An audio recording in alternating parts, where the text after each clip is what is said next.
Top quality और consistent performance के लिए सिर्फ सिल्वर पंप्स। टॉप क्वालिटी और कंसिस्टेंट परफॉर्मेंस के लिए सिर्फ सिल्वर पंप्स, नाम याद रखना।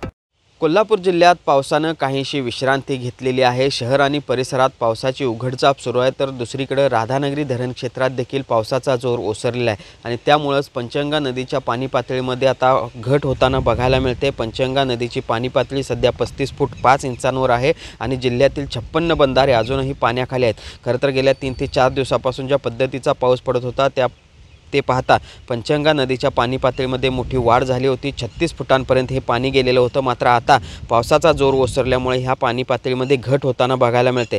दुसरीकडे राधानगरी धरणाचा एक स्वयंचलित दरवाजा अद्यापही उघडा आहे, ज्यातून 2900 क्युसेकचा विसर्ग भोगावते नदी पात्रामध्ये आणि तो पंचगंगा नदीमध्ये होतोय आणि त्यामुळे देखील या सगळ्या नदीची पाणी पातळी वाढत होती। मात्र आता पावसाने विश्रांती घेतल्यामुळे पाणी पातळीमध्ये घट होताना बघायला मिळते।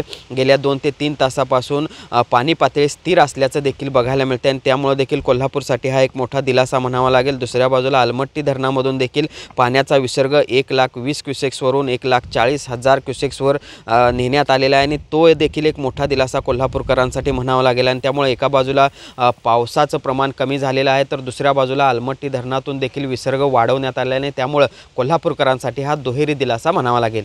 जर्नलिस्ट सुनील काटकरसह भूषण पाटील, TV9 मराठी, कोल्हापूर।